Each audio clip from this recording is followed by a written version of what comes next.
worry of possible cyber attacks, you can let out a sigh of relief. Hamilton Business Technologies has you covered. As the official business IT partner of the Huskers, we offer real-time threat monitoring, advanced security protocols, and more to keep your data safe from harm. We care about the success of Nebraska businesses and communities like yours. Learn how we can help you at hamiltonisbusiness.com. At Doane University, we build leaders, and that means your success and achievements come first. Now is the time to get a glimpse into living and learning at Doane University through a personalized in-person or virtual visit. We know once you experience Doane, you'll see why it's a place where you can achieve your goals and shape your future. Schedule your personal campus visit today at doane.edu/visit. Mike, I've been thinking, our house could really use a makeover. How about new siding? I've been thinking the same thing. Have you heard of James Hardy? Yes! Sarah down the street had Roofing Service Company install James Hardy siding on their home, and they love it. Roofing Service Company does have great reviews. They took her through the design process and made everything super easy. Roofing Service Company offers expert design and installation. Couple that with James Hardy's durable products and variety of colors, you and your family will love your exterior remodel. Just visit roofingservicecompany.com. That's roofingservicecompany.com. At Schwezo Construction, safety isn't just a policy, it's a promise. Build with us. Work safe, go home proud. We're hiring skilled craftsmen, laborers, concrete workers, and steel erectors who value quality work and a team that has your back, on and off the job site. If you're ready to be part of a company where your safety and success come first, visit schwezo.com. That's SCHWISOW.com and apply today. Schwezo Construction, 40 years strong and still building the future. The stretch run is here. On March 18th, Love Nebraska hosts Love Atlanta at Baxter Arena with first serve set for 7 p.m., and every set carries postseason implications. Two explosive teams meet on one court, trading quick transition, heavy swings, and defensive plays that can shift the match in seconds. Playoff implications on the line as the season winds down. Don't just track the score, feel every rally live. Secure your seats at lovebneb.com/tickets. Hey Husker Nation, this is Todd Euler, two-time national champion, here to talk to you about Window World Lincoln. At Window World, we specialize in replacement windows, doors, siding, and roofing. Whether you're looking to enhance the beauty of your home or increase its energy efficiency, we've got you covered. And here's the best part, we offer the best for less. Our team is dedicated to providing top quality products and exceptional service at affordable prices. We want to earn your business and make your home improvement dreams a reality. So why wait? Contact Window World Lincoln today at 464-7313 or visit our website at windowworldlincoln.com. Window World Lincoln, where quality meets affordability. Are you looking for something different for lunch or dinner in Lincoln? Big 8 is now open at 1226 P Street, serving seafood boils and Asian cuisine. Get your hands messy with fresh, flavorful seafood boils, hot, bold, and made to share. Or enjoy classic Chinese and Asian dishes, perfect for lunch, dinner, or a night out with friends and family. Big flavors, generous portions, and a brand new dining experience. Big 8, now open in Lincoln. College golf is in full swing. This is Big Red Birdies, where you hear all about life on a college golf team and life as a student athlete. Big Red Birdies is sponsored by Red Zone Bar and Grill. Here are your hosts of Big Red Birdies, Nebraska golfers Mackenzie Bream and Arden Louchheim. Welcome into Big Red Birdies, a different time for our show. This is going to be the time that we stick with for the foreseeable future. So instead of Tuesdays, you'll be tuning in on Sundays, but we hope all of you guys are coming over and joining us at this new time slot. Mackenzie's not here recording with us this morning. We miss her dearly, but we'll be carrying on today. I keep saying we because it's usually me and Mac, but I guess I'm Arden Louchheim, junior on the women's golf team here at Nebraska. If you guys haven't listened to us before, which is definitely possible given the new time slot and all that, but we hope that you've discovered us and hope you stick around. We talk a lot about college golf here on this show. Mackenzie and I are both juniors who've been here for all 3 years. And we just try to shed light on what life kind of looks like as a college golfer. Today, we are going to talk about the most recent tournament for the Huskers. As we've talked about over and over again, golf is not a sport where you travel every single week. And so I personally was not on the road, but it's a tournament that should be talked about and should be highlighted because the Huskers did take first place. It was our first win since the 2022 and 2023 season. It was Coach Hall's first win as a head coach here. It was her first win in the Big Ten, first win at a Power 5 school. So many exciting things. The team was 11 over first round, 1 under second round, and even third round. So they did have the lead after first round, but not by a lot. And then they just continued to keep fighting. The girls who were in the lineup were Hannah Kono, Ayla Tripole, Kaylee Babineau, Lauren Teal, and Simran Shah. And then Olivia Lovegrove was there as the Indy. But yeah, they won with a 13-stroke victory over Notre Dame. Just played really well, and it's so exciting to get in the win column.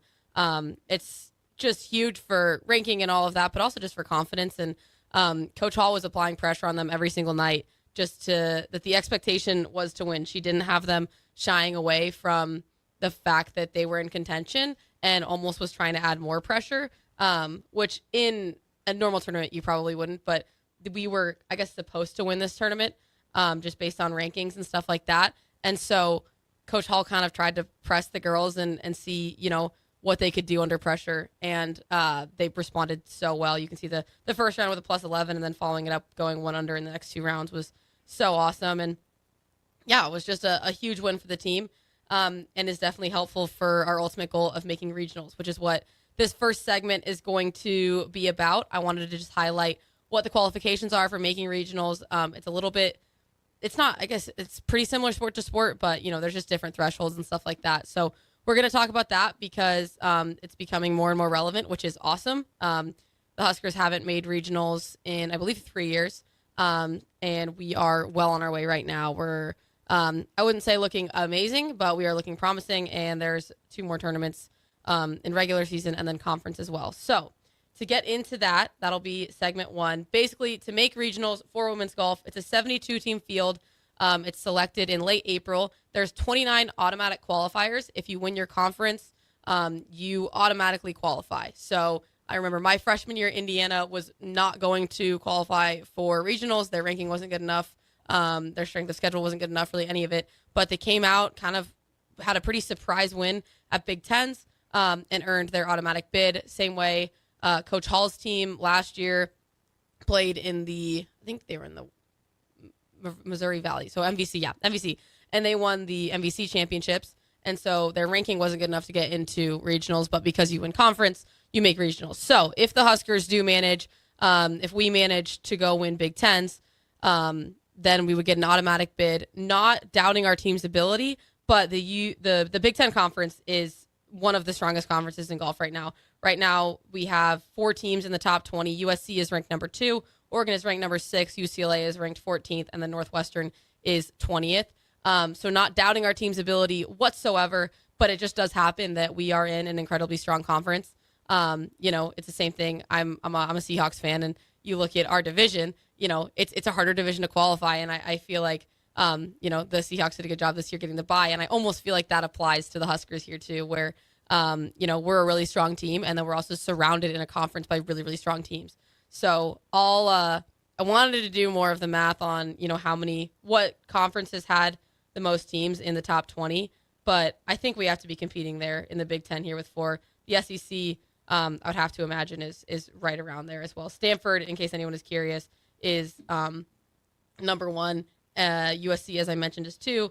A&M is 3. Florida is 4, and Auburn is 5. And then there's Oregon there at 6. So the additions of USC, UCLA, Oregon, and Washington definitely made the Big Ten a lot stronger of a conference. Washington's name isn't currently super high in the rankings, but they are a team that has won national championships, and they're a formidable school as well. So those 4 additions were pretty major and definitely increased the competition, but that's exactly what we want as a team. We want to be competing against the best, and the Big Ten allows us to do that. So those 29 automatic bids, being realistic, that's probably not where we are going to get our bid just because of how strong our conference is. But conference can still help our rankings. So that's going to be an important tournament for us. But the other way to get in is there's 43 at-large spots, and there's 3 kind of qualifications for that. They take into account national ranking. They take into account your strength of schedule, which is kind of put into national ranking. And then you also need to have a team record above 500, which you might be thinking, how do you have a record in golf? Super fair. If you're in a 14-team field and let's say you get third, then that's going to be 2 losses. And then this is tough math for me. I think it'd be 10 teams below you probably, right? Something like that, whatever it is. So it's basically just you have a win and a loss versus every single team in the field. So instead of basketball where, it's Iowa versus Nebraska, Nebraska wins, Iowa loses, Iowa picks up a loss, Nebraska picks up a win. In college golf tournaments, you could leave with 10 wins, 3 losses, just playing one tournament.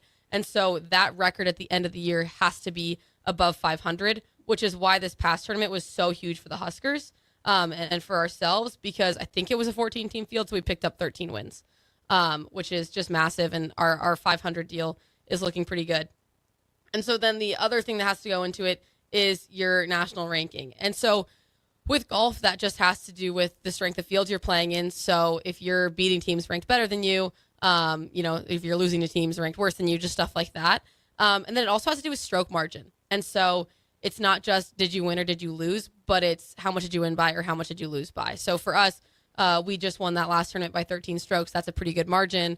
I think our ranking moved up 1 after that tournament. It wasn't huge. It just wasn't the strongest field in the world, but still did help our ranking. But it's interesting because you can take, middle of the pack. Let's say you take 6th in a field, but if it's a really strong field, that can actually still help your ranking quite a lot, which is why Big Tens is going to be such a huge tournament for us, because it is probably arguably the strongest field that we'll play all year. And that one, if, we can finish in that top half, is going to be really huge for our ranking and really huge for helping us earn one of those 43 at-large spots. The number that you're usually shooting for, it's really hard to say, but you're usually trying to be about top 50. We're ranked 74th right now, but you can also jump and fall. Let's focus on the jump. You can jump quite a lot just with one good tournament.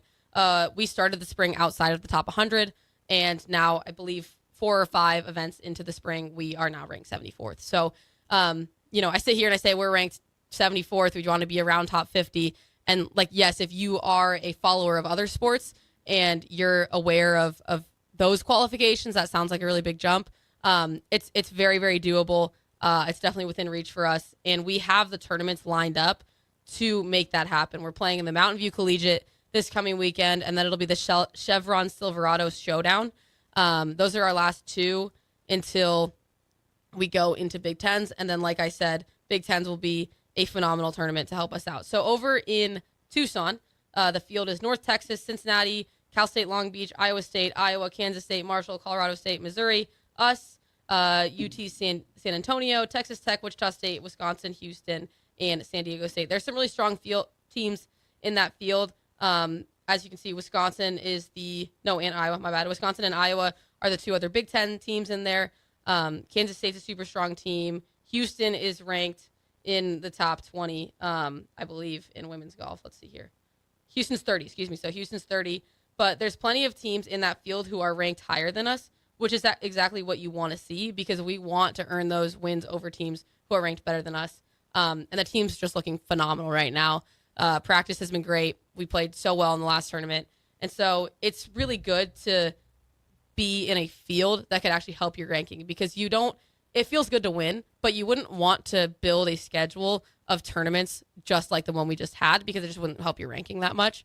And so there's also such a balance as a college coach of building a schedule where you make sure that you're incorporating enough of the tough fields to make sure that you can help your ranking, but also enough of the fields that you make sure that you can stack up those wins. And at the end of the day, you play good golf, you get rewarded. But you can definitely make your path to regionals a little bit easier, a little bit harder on yourself, depending on how well you build your schedule. And this goes back to credit of our old coaches, Jeannie Sutherland and Matt Zedrick, because you have to plan your schedule pretty far in advance. And so they were the ones to actually plan our current schedule. So they've done a really good job. And then it'll be really cool to see what Coach Hall can do with us once she plans the schedule next year. But yeah, like I said, Mountain View Collegiate this coming weekend, then the Chevron Silverado Showdown over in Napa, California, and then Big Tens. Big Tens is April 24th, 26th, and the selection show is April 29th. So like I said, the Huskers are in a good spot. Now, when we talk about what the possible implications are of each tournament and stuff like that, hopefully you guys all will have a better idea. But yeah, Huskers are looking good. We've got 2 more tournaments in the regular season and then conference to make that jump to regionals happen, and I feel really good about it. When we come back after this break, we're going to go a little broader. I just want to talk about golf as a whole. I'm hyped up to be a golf fan right now. It's a awesome time of year to be a golf fan. So we're going to chat about that. I'm going to give my Masters predictions way too early and just get into a little more stuff like that. That'll be after this.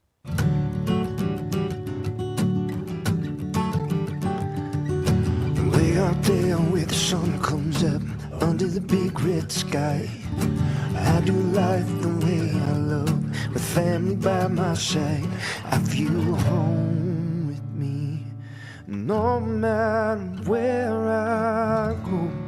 Proud of where we're from, excited for where we're going. Pinnacle Bank, the way banking should be. Member FDIC. The wait is over. It's Truck Month at Anderson Ford, which means big selection and even bigger savings on Ford F-150s. Like lease a 2025 Ford F-150 for only $195 per month. The truck that's built to work hard and play hard. Another reason you'll experience better at Anderson Ford. Stock number 1008409. Previous service letter. $195 per month for 36 months, 7,500 miles per year, 8,500 to a type. Tax, title, and license fees extra. Residency restrictions apply. Program subject to change. Must take new retail delivery from Anderson Auto Group by 3/31/26. Empire Netting and Fence delivers top-quality netting and fence solutions. From major sports venues to backyard installs and everything in between, coast to coast. We take on tough jobs with grit, integrity, and a strong commitment to safety. Empire is growing, and we're hiring motivated people ready to grow with us.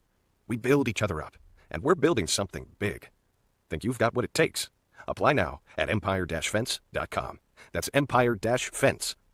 Back Nine Golf in South Lincoln is the premier indoor golf experience in the state. The weather in the winter months is cold, windy, and as unpredictable as a tee shot on the 450-yard par 4. With top-of-the-line full-swing simulators and a PGA teaching professional, Back Nine Golf is there to help you improve your game and lower your score. Back Nine Golf is open to the public with 24/7 access for members. Learn about Back Nine's variety of memberships today and see the facility for yourself at 7501 South 15th Street in Lincoln, just south of 14th and Pine Lake Road. Back Nine Golf, your premier indoor golf and events destination. Make your next event unforgettable with Grazing Gouda, your local artists and experts in charcuterie and grazed tables. From boardrooms to ballrooms, they turn gatherings into experiences with stunning spreads of artesian cheeses, cured meats, fresh fruits, and gourmet bites.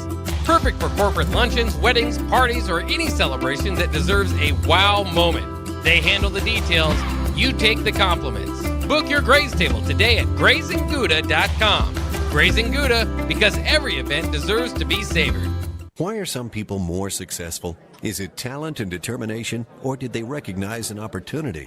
Discover a career that lets you help families reach their financial goals as you build lasting professional relationships. One with unlimited income potential. From Modern Woodman, a leading fraternal financial services provider. I'm Modern Woodman Regional Director Sean Erickson. Call me at 402-483-6515 to learn about career opportunities. Modern Woodman of America. Touching lives, securing futures. Gentlemen, are you ready for something beyond the ordinary haircut? At Scissors and Scotch Lincoln, they blend your old school barber feel with your favorite watering hole. Sink into a comfy chair, unwind with a complimentary drink, and let their master barbers handle the rest. It's not just grooming, it's an experience. Whether you're prepping for a big meeting, needing to get cleaned up before family comes to town, or just need a little time to yourself, Scissors and Scotch Lincoln delivers sharp style every time. Book now at Scissors and Scotch in Lincoln, just south of 30th and Yankee Hill Road. Forget the lame excuse this year. Your boss already knows why you can't make it to work for those 2 magical days in mid-March. Join 93.7 The Ticket on Thursday and Friday, March 19th and 20th at Buffalo Wings and Rings at 68th and O for March Mayhem. Come early on Thursday to get a ping pong ball with a lucky team on it and stay all day for prizes throughout and buzzer beater upsets. It's March Mayhem with 93.7 The Ticket for the NCAA tournament at Buffalo Wings and Rings on 68th and O. If you want to make new floor shopping easier, come to O Street Carpet. Hi, I'm Steve Carper. Our flooring professionals can help you choose the best flooring for you, your family, and your budget. We eliminate the confusion.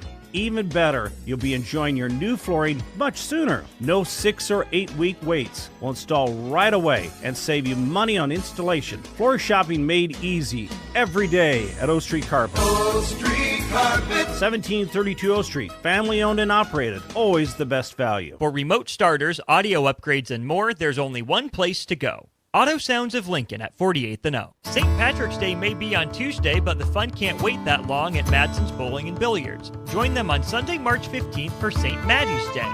It's Sunday Fun Day for the whole family and the most festive party around. The fun goes from noon till 8 p.m. and starts with bowling and a trivia tournament, with DJ Love spinning tunes from across the decades and throwing in Irish ditties. Plus, enjoy an Irish buffet all day long with corned beef and cabbage, bangers and mash, and more. And music to end the night by Crosby, Stills, Bangers, and Mash. It's St. Maddie's Day at Madsen's on Sunday, March 15th. Hey, this is Jay Foreman, the host of Old School, 3 to 6 p.m. here at 93.7 The Ticket. And one of my favorite things to do is come down and meet all the fans before and after as they cheer on our beloved Huskers. This message is brought to you by the Downtown Lincoln Association and 93.7 The Ticket. Spring sports are here and it's time to upgrade your equipment. But don't go rushing to your big box store. Play It Again Sports is your place to go for all spring sports equipment for baseball, softball, golf, and disc golf. Play It Again Sports has quality, slightly to gently used equipment, and 50% of their inventory is actually new equipment. And don't forget, buying from them is a great way to get new products with great discounts by also bringing in your used items for store credit or cash on the spot. Play It Again Sports at 48th and Vine. Now back to Big Red Birdies on 93.7 The Ticket. Here are your hosts, Mackenzie Bream and Arden Louchheim. Welcome back to Big Red Birdies. In the first segment, we talked about the qualifications for regionals, which, like I said, are becoming more and more important. And I'm talking about it sounds like I know what I'm saying. It was actually really good for me to do that research and remember, because it's kind of this talked about thing all the time, but I actually didn't know the exact nitty gritty of kind of what gets you in and everything like that. So that was actually quite good for me to just be aware of that and kind of have that knowledge as we enter into the end of our season. But now we're going to talk golf more as a whole, more broadly. It's going to be a little more focused on PGA just with the amount of time in my schedule and the accessibility. I definitely follow a little bit more of the PGA than I do the LPGA. However, I would suggest if an average golfer is just trying to watch a tournament that seems more applicable to them, I would watch the LPGA, because the power that they have, they're probably hitting the ball about what a men's amateur golfer would hit it.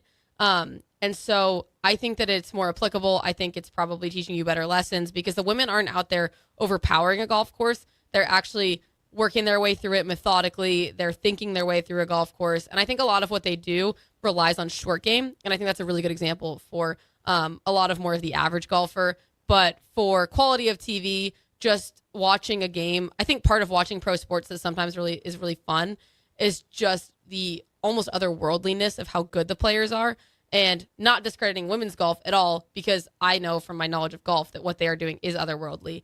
But, you know, watching Bryson aim at basically the green over an entire body of water at Bay Hill is a little bit crazier than, you know, just watching Nelly Korda hit perfect golf shots over and over and over, while both are very impressive. But like I said, this will be a little more focused on the PGA Tour, because that's often just what I consume more of.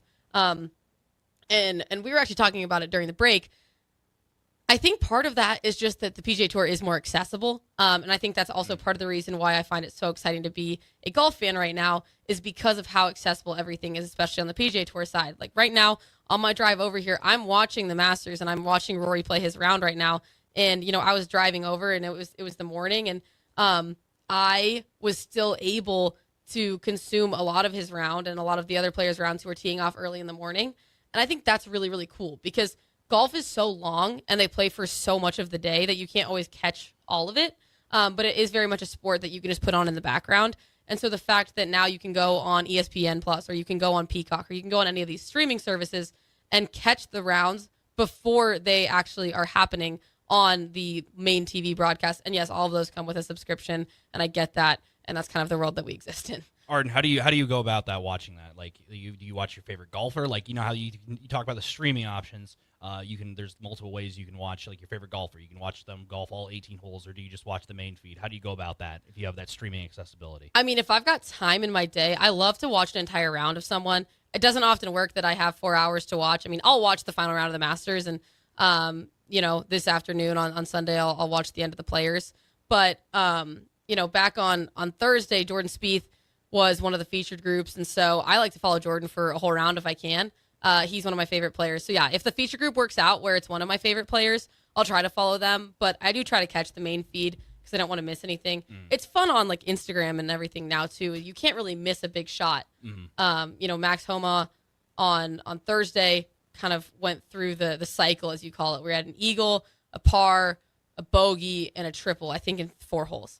You can't miss that. It's all over Instagram. It's all over TikTok. And last night when I was going to bed, I didn't get to watch the entire round, and so I was just watching the highlights on YouTube. And so there's a lot of different ways that you can consume golf, which I think is also why I love being a golf fan right now and why I think it's so exciting. But yeah, I'm usually watching the main feed, but if it's a player that I find really interesting or one that I think I can learn from, I think I learn the most when I watch someone go through an entire round. That was my next question, talking about what you can learn from sitting there watching 18 holes of golf from a professional golfer. Like, if a casual fan turns it on, like with the Masters coming up, that turns on a lot of casual fans who watch, just the majors. And you watch that and you say, okay, there's, 18 holes of golf, all kind of looks the same for what can you learn from watching a guy like Xander Schauffele or Scotty Scheffler or Max Homa, Jordan Spieth, whatnot? What can you learn from watching 18 holes of them golfing at a prestigious tournament like the Masters? I mean, I think the biggest thing that you'll see, I think that what people should be aware of too and remember is that they do not have rangefinders.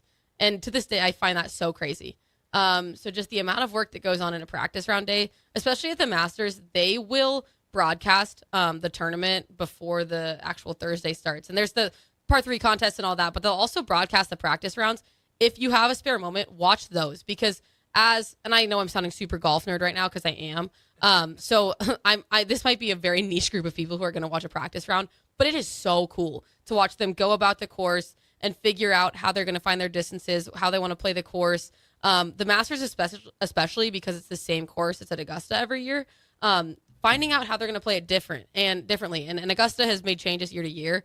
And so seeing that, hey, this part's a bit firmer and the ball's bouncing a bit harder here. And so it's going to be a different line than last year. So I think watching a practice round is so cool. And you can just acknowledge the amount of work that goes in before the tournament starts.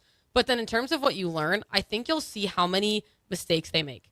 And it was really good for me to learn. There was a period in my life where my dad wouldn't let me watch golf on Sundays because he thought it was giving me an unrealistic expectation for what I was going to go do on the golf course.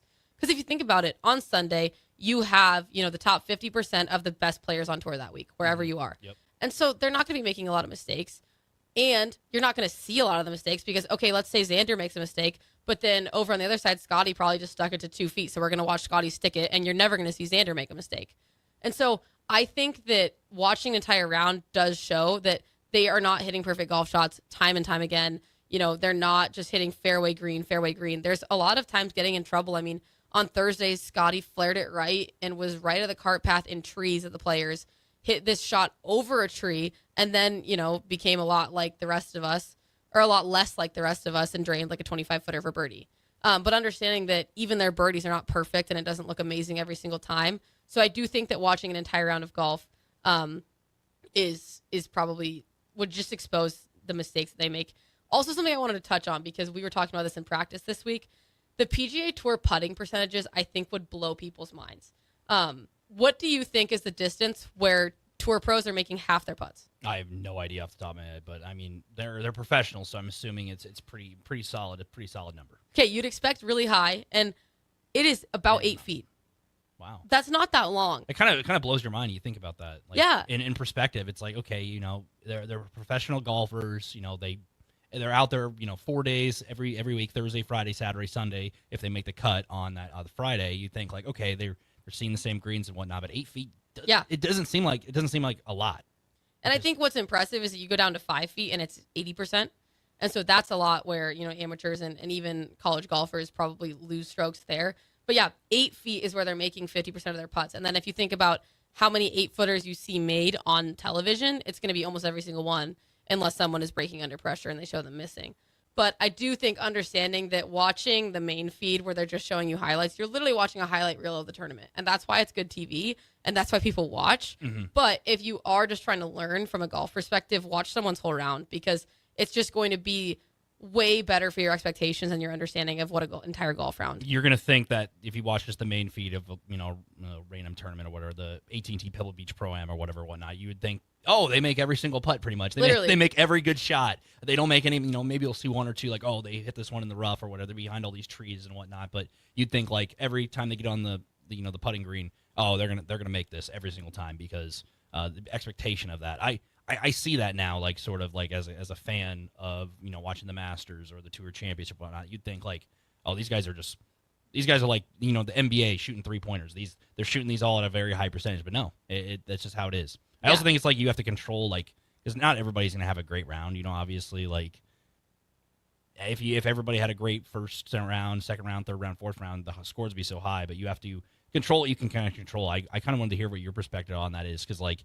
The mental mindset of it, like you could have a bad first round and be like, oh my gosh, like how am I supposed to dig myself out of this hole? And then second round comes around, you make the cut and whatnot. How do you think those guys kind of approach that? Because they're out there every weekend, caddy and whatnot, different golf course, but you have to control what you can control. Yeah, I mean, golf is one of the most mental sports. I've played quite a few sports in my lifetime, and obviously this is the one I play at the highest level, but it is such a grind. It's so brutal. It is really hard to build confidence, and it'll take it away really, really fast. And it's also just such a fickle game. It will change so quickly. I mean, you'll watch guys on tour last week. Given Justin Thomas is coming off of a back injury. Last week was his first start since the back injury. He shot 79, missed the cut. Then a week later, so he shot 79 on Friday. 6 days later, Thursday at the Players Championship, an equally hard course, to Bay Hill. DBC Sawgrass is a very difficult golf course. He shoots 68. There's an 11-stroke difference in the span of 6 days. And so the fact that you can have that much swing, I mean, you don't see that much variability at a pro level in many other sports. Sure, Steph Curry might have an off shooting night, but an 11-stroke difference, I really don't think you see in any other sport. So I think that's good perspective for me as a golfer myself, of understanding there's going to be highs and there's going to be lows. And the thing that you can keep consistent in a game that's so inconsistent is just your practice and your preparation. And that sounds so cliche, but in a sport that changes so much, I think it's really the biggest thing you can lean on is find a good practice routine, stick to it, but be willing to change it if you feel like it needs to change. The whole thing about insanity is doing the same thing over and over again and expecting different results. And a little bit in golf, you do have to do that, because sometimes you're just going to have a bad week. But you have to adjust to an extent where, okay, if I'm doing this in my swing and it's not working, then like, what can we try and what's a different feel we can do, and stuff like that. But yeah, from the mental standpoint, it really is just understanding how hard the sport is. And for me, it's been helpful to see those stats on putting, and it's been helpful to see, what's the percentage that LPGA Tour pros are hitting the green from 150 yards, because it often does lower my expectations, where if the best in the world are doing this and I'm not quite there yet, then I shouldn't be hard on myself to the extent that I am. And I think it makes it easier for me to handle on a week-to-week basis. But I mean, I play quite a lot of golf right now in college, and it doesn't quite come close to the PGA Tour or LPGA Tour schedules. So I don't know how they do it. It's pretty incredible. Before we get into the Masters and talk about that, the 4 men's major golf tournaments, I'm going to put you on the spot. Rank those from your favorite, from number 1 to number 4. Yeah, Masters has to be number 1, easily. Yep. That is, I really genuinely wish that every sports fan could experience what the Masters feels like to a golf fan, because it's hard to put into words the just kind of surrounding feeling that it creates to golf fans. And I'm really hoping that I can go and watch it one day, because I think it'd be so special. But it's just an incredibly special tournament. It has so much history. There's just so many added levels of tradition seeped into the tournament itself, of driving down Magnolia Lane, and the fact that, you sign in and you get your certain bib number for your caddy. And the green jacket is obviously the most coveted prize in all of golf. So Masters has to be number 1. I think that the British Open, is number 2 for me, just because, that's hard. I guess it is tough. It's just because the viewing hours are so bad on the British Open. So from a consuming standpoint, it's hard, but I think it's usually a really good test. And I love how different the style of golf is. You see players hitting different types of shots. the British Open is always held overseas, over in Britain, and I just don't know. I love it seeing players hit, their hybrid off the green and bump it into a hill, and it just creates a different level of golf. And then U.S. Open is going to be number 3 for me. In recent years, it definitely would be above the British just because of Bryson winning it and that whole situation with Rory missing those putts and everything like that. JJ winning it last year was pretty cool to see. So probably U.S. Open 3, but if you ask me next year, it probably could move up. And then PGA Championship 4, I literally don't even consider it a major. I think the Players is the 4th major, and that's what's going on right now. But yeah, the PGA Championship, it's a good tournament, whatever. I couldn't tell you. The most recent winner of the PGA Championship that I remember, I think, is Colin Morikawa. I'll fact check you. I can't tell. No, and that wasn't the most recent winner, but I can't remember anyone besides Colin winning. And I know Justin won a few years before that. Xander Schauffele was the last one that went. May 2024, it looks like. And that was 2024. Brooks Koepka's won it before. Interesting. Yeah, so Colin won at Harding Park in 2020. And then Justin won in 2022. That's the most recent ones I remember. So if that shows anything. But I could tell you who won the Players last year, Rory McIlroy. So yeah, I think the Players is the 4th major in my opinion, which is also going on right now. If anyone doesn't know, it's a great tournament. I'm Rory McIlroy's defending champ, entering this week with an injury, so we'll see how that goes. But sticking with Rory, do you want to talk about the Masters already? Yeah, so I want to go way too early Masters predictions. If anyone doesn't know, the Masters, the greatest golf tournament of all time. Everyone should watch. Rory McIlroy is defending. He completed the career Grand Slam last year. Also, it was so funny because I was watching with Mac, actually. I wish she was here because it was really funny. We were watching Rory win. Mac has only been a golfer since 2020. Never really watched golf before that. All that stuff. Really? It's super interesting. That surprises because I think okay, you probably golfed from you have some kind of golf background at a young age and you kind of get into it. But 2020, that seems like no. Her story is the coolest ever. She and her sister both started during COVID just because it was something to do. Okay. Both progressed really quickly, managed to get spots here, and then have just continued to blow the doors off everyone's expectations. And it's just a testament to how hard they work and everything like that. But I could spend an entire hour just talking about them and their incredible journey. But yeah, so she didn't really understand the power of seeing Rory win the career Grand Slam, because also that's something that a golf fan might not get to see in their lifetime. The most recent one before that was Tiger, I believe. And so it was just so cool to see a historical moment. It was like what watching Tiger win the Masters in 2019 felt like for me. Yep. Of just getting this taste of what everyone talks about. It would be like somehow if MJ came back and was really good, 15 years after he had stopped being good. It was the coolest thing to see for Tiger to win. And then last year to see Rory win, I was literally crying when he won. And I'm not even that big of a Rory McIlroy fan. I like him. But it was emotional. It was more so just seeing a significant moment in the sport that I care about so much and that I love so much, and that it's just truly my biggest passion. I'm the biggest golf nerd ever. Having this radio show is concerning because it just kind of allows me to really expose how big of a golf nerd I am. But so seeing that was so cool. So yeah, Rory will be coming back to defend. Right now, the way too early odds for the Masters. Scotty Scheffler plus 300, Rory McIlroy 700, and then I won't see all the rest of the numbers, but it's Bryson, Jon Rahm, Xander Schauffele, Tommy Fleetwood, Ludwig Oberg, Colin Morikawa, Patrick Reed, Justin Rose are the top 10. And then I thought it was interesting, Chris Gotterup over at 11, not a name that I would expect, but he has won twice already this year. It's so hard because Scotty has been so dominant, it feels really lame to pick him. I agree. You can't pick the odds-on favorite. No, and I agree. That's a very, just a very, obviously, hey, you pick him. But I want to talk a little about Rory's last year. So I remember watching that as well. That was during, March Madness or whatever's wrapping up during that whole, it's the first week of April or whatever. And when I remember watching, it's all right, Rory's closing on winning it here. He's been known to not come up in those big moments before or whatnot. He's been close and whatnot, and he misses that putt that could have sealed it and then goes to a playoff and whatnot. And then it's oh my gosh. Everybody is talking about this. I remember scrolling, social media and whatnot, Twitter and whatnot, and everybody was watching this thing, which was huge.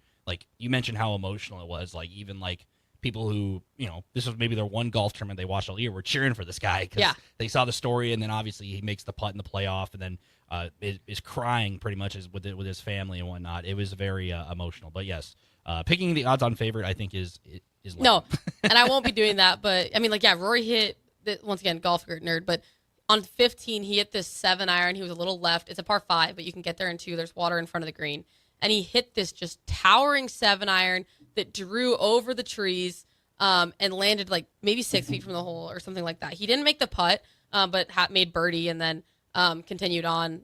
But it was when he had hit one of the worst wedge shots I had ever seen in my life coming from him, just a few holes earlier on Amen Corner, and then kind of bounced back with that and ultimately did win over Justin Rose in the playoff. But so yeah, I think that, I guess I'll start with honorable mentions. You can't deny that I do think that Scottie Scheffler, there's a really good chance he puts on that green jacket. You could say that about any tournament that he shows up to, but I would also say he does look like he's searching a little bit. I mean, he was on the range 2 hours after his round on Thursday in the rain at the Players. And not saying that's a bad thing, but you don't usually see him grinding that hard. That grind for him usually happens at home in the midweek and not at the tournament itself. So there's definitely something a little bit there. He ended his top 10 streak, top 20 streak. He ended one of his streaks a couple weeks ago.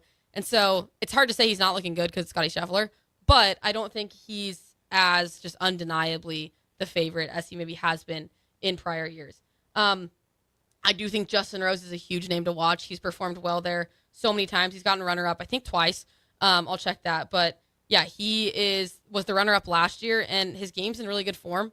So I'm really excited to see what he can do. I also think that he has kind of almost reignited his presence in the golf world by joining TGL, which is that simulator golf league on TV.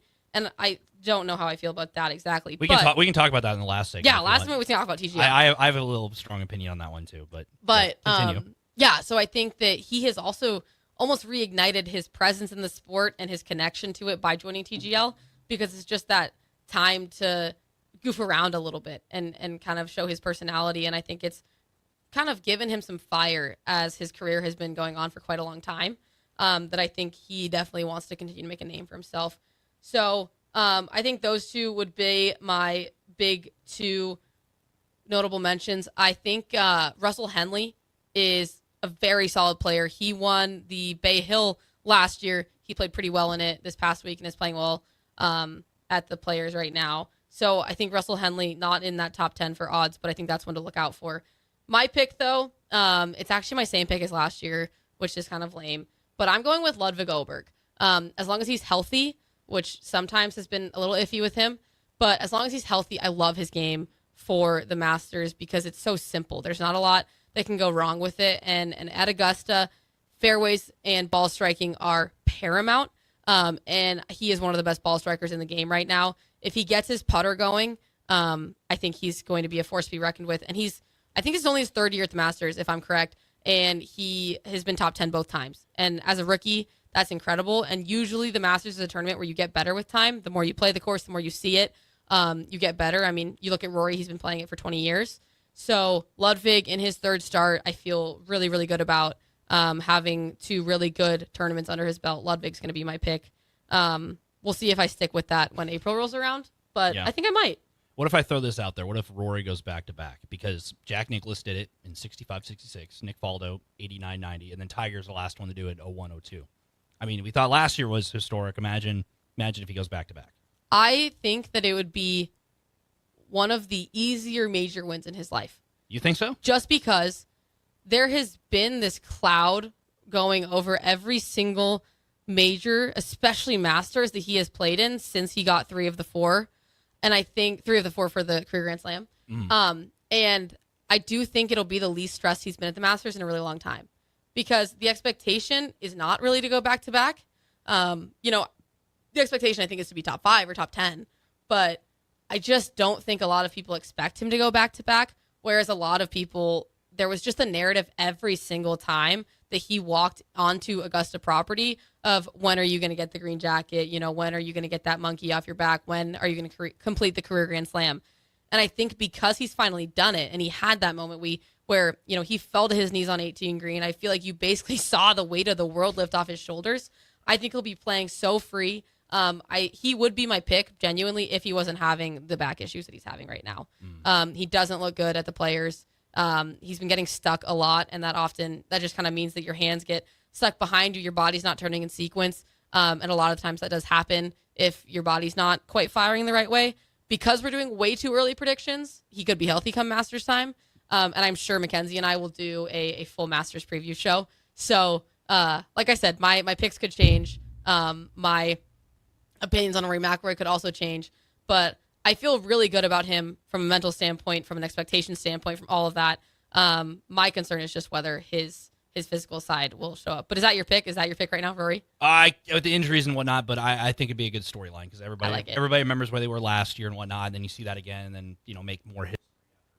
Who he comes up short in these big moments, and then he does it 2 years in a row. I mean, everybody likes a good fairy tale. And then battling injuries, the storylines write themselves. They do. They truly do. So. Everyone's going to think golf is scripted now, too. No, I don't know how that's even possible. When we come back, those are our Masters picks way too early. When we come back, we'll chat a little bit about TGL, the upcoming season for the women's golf team, and I also want to highlight the men's golf team here in Nebraska a little bit, but that'll be after this. Hi, Charlie Stone here, and joining me is Andy Goodyear with Honda of Lincoln. Before I bring Andy on, we want to wish you joy, success, and good health in 2026. Andy, are you there? Yes, I am, Charlie. And by the way, that was well said. Andy, I know you want to kick off 2026 with a bang. What's going on at the dealership? We got a lot going on here, Charlie. We have incredible savings on every new remaining 2025, New Year savings on every new 2026, special low long-term financing, and special lease rates. The biggest news is we have more than 400 new 2025 and 2026 Hondas to choose from. How about pre-owned? We have over 125 pre-owned and certified pre-owned Hondas right now with prices starting at under $10,000, and we have special low rates. Well, maybe it's time you experience the best. The Honda of Lincoln way of doing business. 27th and Yankee Hill Road, or online at hondaoflincoln.com. Gentlemen, are you ready for something beyond the ordinary haircut? At Scissors & Scotch Lincoln, they blend your old-school barber feel with your favorite watering hole. Sink into a comfy chair, unwind with a complimentary drink, and let their master barbers handle the rest. It's not just grooming, it's an experience. Whether you're prepping for a big meeting, needing to get cleaned up before family comes to town, or just need a little time to yourself, Scissors & Scotch Lincoln delivers sharp style every time. Book now at Scissors & Scotch in Lincoln, just south of 30th and Yankee Hill Road. Hey everyone, this is Austin Orman from Old School with Foreman and Orman, live from 1040 O Street in the heart of downtown Lincoln, weekdays from 3 to 6 p.m. My favorite thing about downtown Lincoln has to be the year-round energy.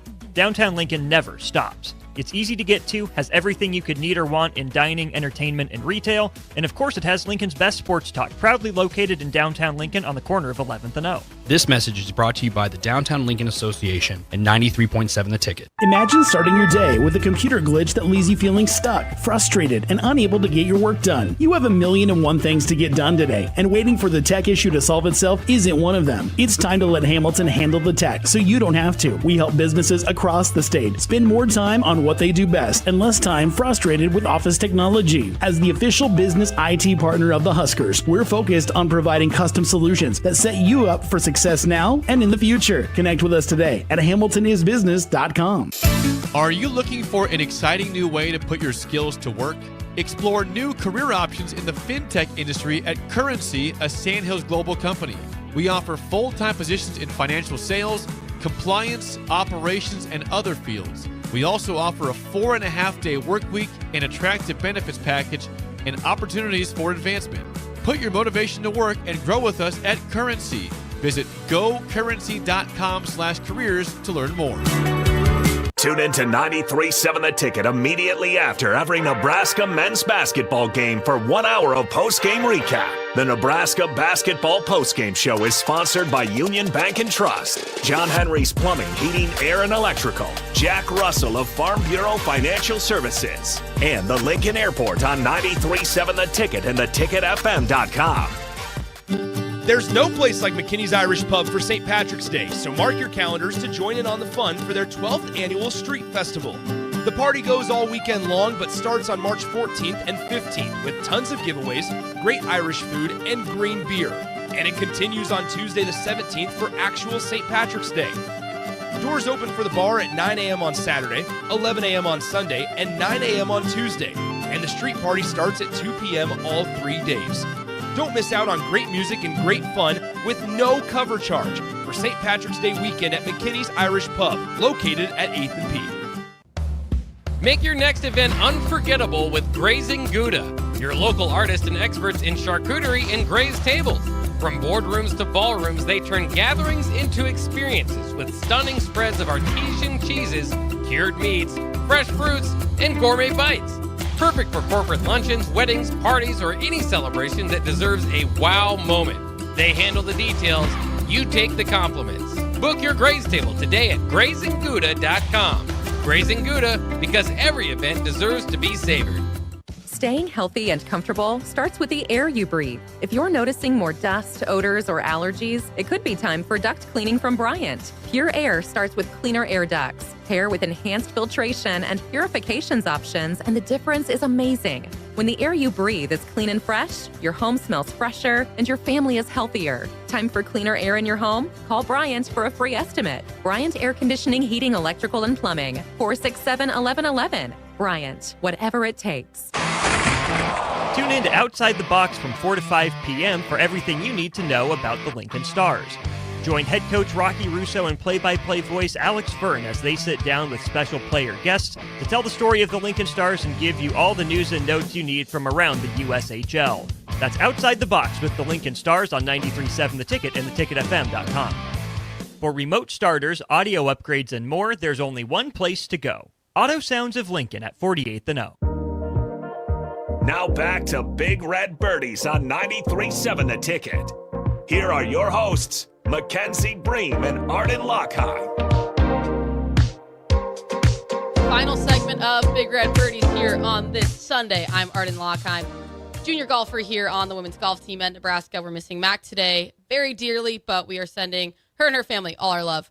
In this final segment, we're talking a little bit about TGL, kind of the modernization of golf, if you will. But before we do that, I just want to highlight the Husker men's golf team, who themselves are having a great season, but specifically Rudy Sautron. He is just a absolute standout golfer for the Huskers. He transferred over last year and has made such a big impact, and he picked up his 5th collegiate win this past week at the Johnny O Invitational. He was named the Big Ten Men's Golfer of the Week.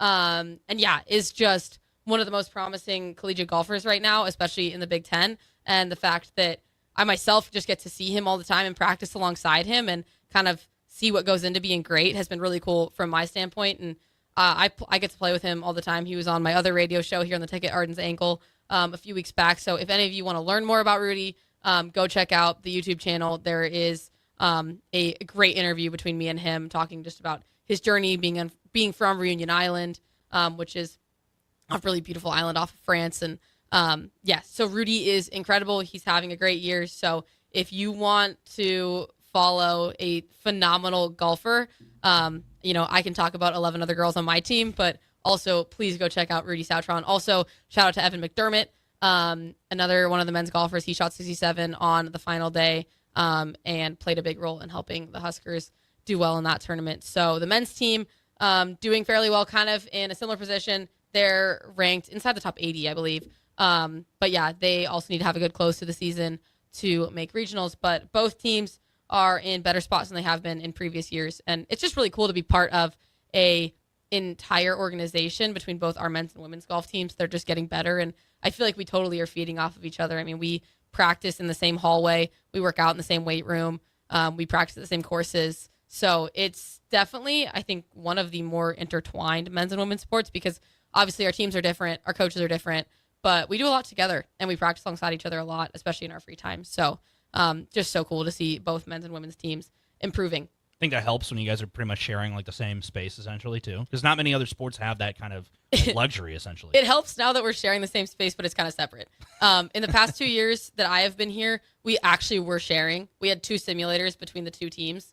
And so that meant that we had about 20 athletes sharing 2 simulators. And it was just a lot. And like we didn't have locker rooms, so our lockers were all just in the same building or same room, and we just would put our clubs in there. And they gave a multi-million-dollar renovation really to our golf facilities. Now both teams have separate sim rooms with 3 simulators. We have an entire new putting room that we do share, and then both teams have locker rooms. But yeah, it's so fun because we just see each other a lot when we have free time. We'll go in their sim, they'll come in ours, and we'll play games against each other.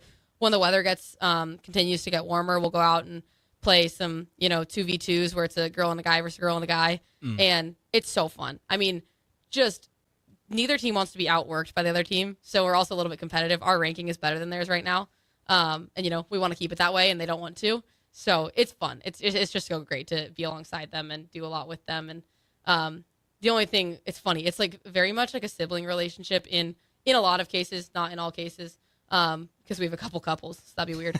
But in a lot of cases, because their locker room borders ours, and they play ping pong in their locker room all the time, and they're so loud. And so we'll start banging on their wall to try to get them to quiet down. And it's just like, I don't know. I grew up with my wall bordering my brother's room, and I fully did that, where I was like kidding on his wall and telling him to shut up. And so I don't know. I just think that's really funny. But yeah, to be clear, not all relationships are sibling relationships. But yeah, so it's super awesome. But to close out, I just wanted to talk about how modern golf is becoming. I mean, you see Bryson DeChambeau has his own YouTube channel. Team TaylorMade does so much cool stuff on YouTube. Just with I watched Rory McIlroy and Scottie Scheffler play a 3-hole match against each other the other day. Just them two talking through their process. TaylorMade a few years ago did an entire uncut session of, I think it was like Jason Day, Tommy Fleetwood, Rory McIlroy, and Tiger Woods testing their new wedges. And once again, golf geek, but like I watched all 45 minutes and just like hearing them talk. I love the amount of content that's coming out of golf. And then there's also the entire other side of YouTube golf and how that's kind of intertwining a little bit. Like I said about Bryson, and that all of these players are now kind of going as guests on channels. And there was the Internet Invitational hosted by Bob Does Sports and Barstool. And that was basically a full-blown tournament. And was the golf phenomenal? No. I mean, there was an absolute skull on the final hole to lose the tournament. But there's still a level of a production value and a level of production that's being applied to YouTube golf that really makes it feel like a true, real golf tournament viewing experience. And so I think that's been super cool. I think it's drawing more people to the game. And I think you can say the same about TGL, is that it's not real golf. It's not the same level of competition, but I think it's a good entryway for people to view golf. And for me, that's why I like it. I like seeing people's personalities come out. I like seeing them kind of let their hair down, if you will, and play a little bit more of casual golf. I think Tiger wants it to be this super serious league that truly is, competitive golf that people are grinding for. And like, I don't think it's ever going to be that. But yeah, I don't hate it. I watching every week? No. But I know you have a strong opinion. I think it's kind of like watching like your guys like going to the golf simulator or whatnot. It's kind of like that and whatnot. I also think for a golf, if you're a big golf fan and they have golf, in the middle of the week, like on a Tuesday or Wednesday night, sure, that floats your boat and you want to watch golf because obviously Thursday, Friday, Saturday, Sunday, you're locked in or whatnot. Or if you're at work Thursday, Friday, can't catch the first 2 rounds of said tournament, you're locked in Saturday, Sunday for a couple hours watching on CBS or NBC or whatnot. You get golf in the middle of the week for a couple hours, and it's like kind of golf with your buddies, essentially, is what it is. Like going kind of like Top Golf, essentially. Yeah. It's kind of like that. You get to go out there and do that. So, like I said, am I going to watch it every week? No. Am I going to catch a little bit while it's on? I do like kind of the, because they have like different holes, essentially, by like they'll have like guys hitting over lava or something. There was one they had to hit under a bridge last week. Like that's cool. Kind of cool because it's like that's like makes it unique because like you can't get that on a normal golf course. And the closest thing you're getting is one of the holes that the players this week at TBC, they've got a tree overhanging the tee box, and a lot of the guys are hitting these really low drivers. So maybe it's preparing them for that. I don't know. Unless they put like because then it's kind of like the gap between putt golf, mini golf, and 100%. And golf, which there's obviously a fine line between those two. So what I loved about it is that sitting in Training Table, which is our athlete cafeteria, there's a bunch of TVs. And they put sports up on them. And last year, when TGL was kind of becoming a new thing, it was the first time I'd ever been sitting at dinner and saw golf on in prime time. And so that was cool. That's true. To kind of see my sport have that level of attraction, I guess, and like be in that time slot.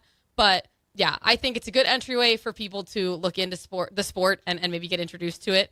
But I think the beauty of our sport and what's just so cool about golf and all the little intricacies do not come out in YouTube golf, in TGL. I think you have to go watch the real golf on TV. But like I said, whatever floats your boat. I just love that more people are watching golf. Thanks to everyone for basically coming to my soapbox about golf this week. Mackenzie's not here, so I get to talk about golf for an hour, and you guys all got to listen to it. But thank you so much for listening. I hope you have a wonderful Sunday.